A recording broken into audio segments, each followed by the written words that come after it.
check out this play. Malcolm Ruff. Oh, Tarkus Ferguson, you've just been clowned on that one. As always, it's slowed down for your viewing pleasure, unless, of course, you're Tarkus Ferguson. Ruff goes in for the slam. Welcome to the Mount Vernon Sports Talk Show. I'm your host, Fisher Overstreet. Another wild week of sports. College football playoffs ended with a bang. PGA Tour had its first big tournament also. NHL and NBA, both in mid-season form now, about halfway through the year for each of those sports. But we're going to start off with the NFL playoffs. 3 really good games last weekend. 1 awful game, and we're going to start with that. It was the first game of the playoffs, Texans and Chiefs. This game was ugly from the start, 30-0. Chiefs over the Texans. The Texans sucked. I didn't think they were a great team all year. I did think they could possibly make some noise in the playoffs. But they faced a really red-hot Chiefs team that hadn't lost since October. I saw a tweet where, hey, Texans, just punt it on 1st and 10. Hope J.J. Watt can do something on defense. And that would have worked better than what they had going for them. 30-0, like I said. Chiefs over the Texans. Brian Hoyer, 4 interceptions. Only 136 yards. You can't win like that. Cannot win like that. Travis Kelce, 128 receiving yards for the Chiefs. So, Chiefs will play at the Patriots this weekend. Should be a really good game. Struggling Patriots team, but you know how they regroup. You know how the Patriots come up big in the playoffs, and then Chiefs haven't lost, like I said, for a long time.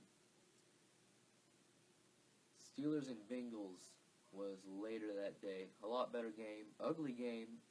A lot of fights. A lot of penalties. A lot of blown opportunities for both sides.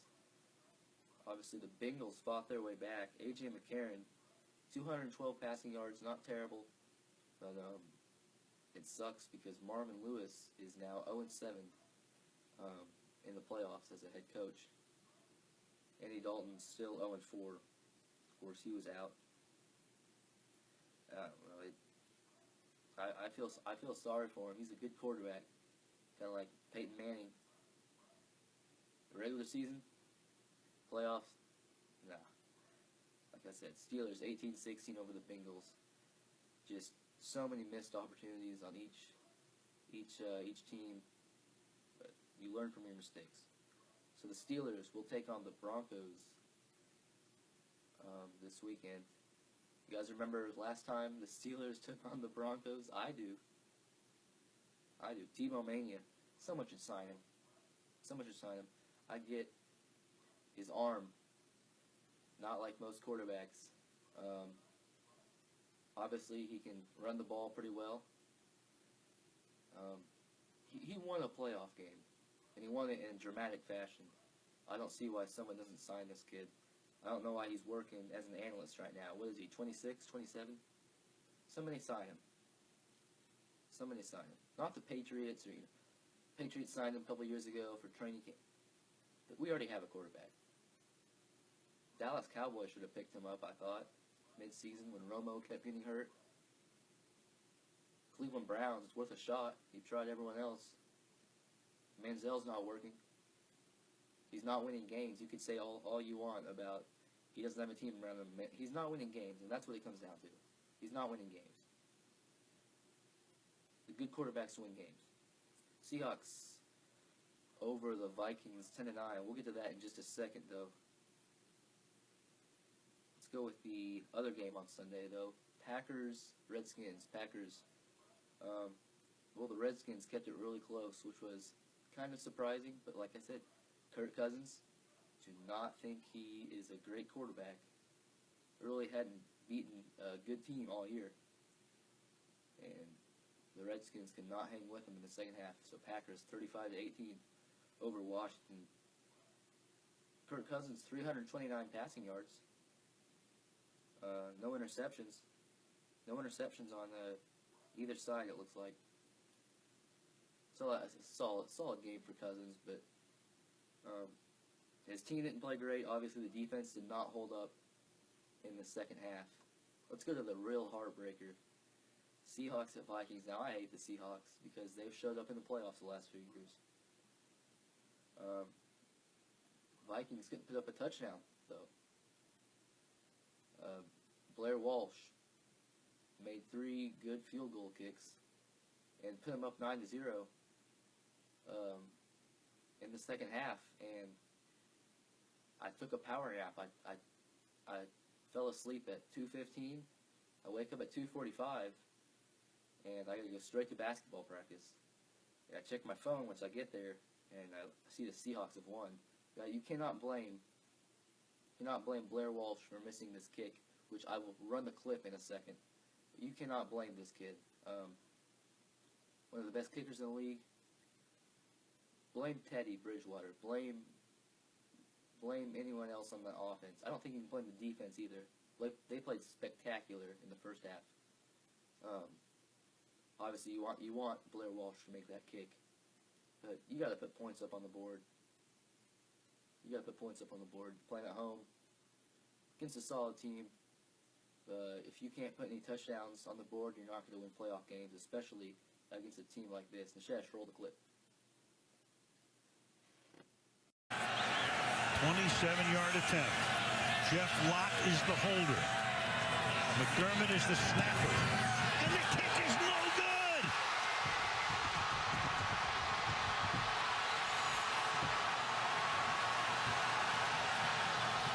Wow! Go figure. Oh, baby, yes. It's time to pray to the heavens. Okay, let's switch to some NBA. We're going to talk Michael Jordan versus LeBron James. LeBron, I think the better athlete, without a doubt. LeBron is the better athlete. Better basketball player? No. I think Jordan is the greatest of all time. I think LeBron will be top 5 when it's all said and done, but Jordan still hasn't beat. But it's going to be very close. Looking at this from an unbiased standpoint, rings do not have to mean everything. A lot of LeBron haters, they go straight to Jordan being 6-0 in the finals. You have to remember that Jordan could not get out of the first round of the playoffs without Scottie Pippen. Rings, you need a supporting cast. Talk about Kevin Durant, still has not won a ring, even with a supporting cast. It's tough. Charles Barkley never won a ring. Dirk's only won 1, and he's one of the greatest of all time. So when you say rings mean a lot of people really do think rings mean everything.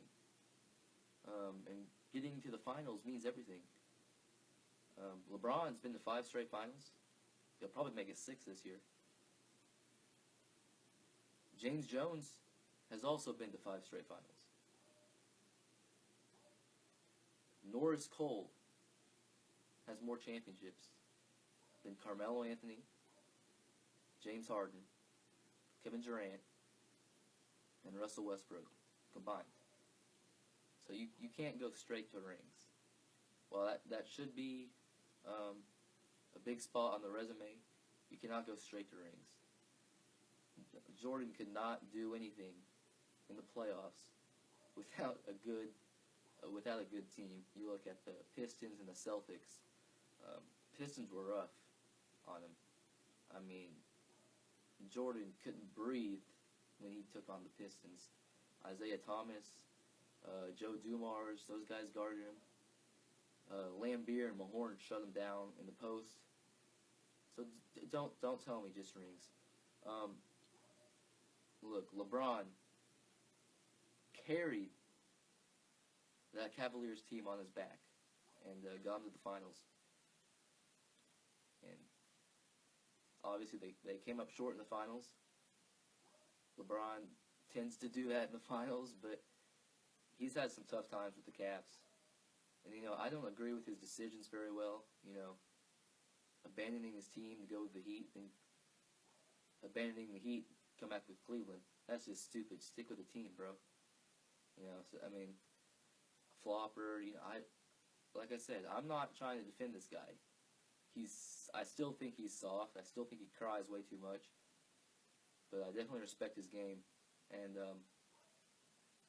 like I said, what a great performance in the playoffs last year by LeBron James. Kyrie was out.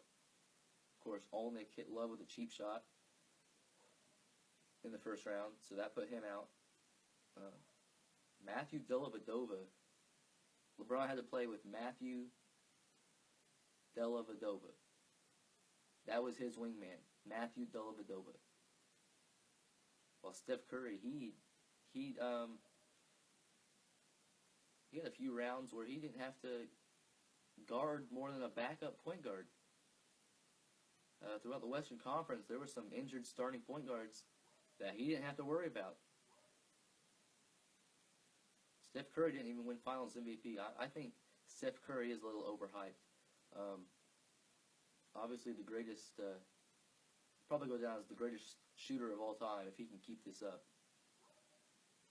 But really, he was not superstar material until about a year and a half ago. And I jumped on this bandwagon before most people did.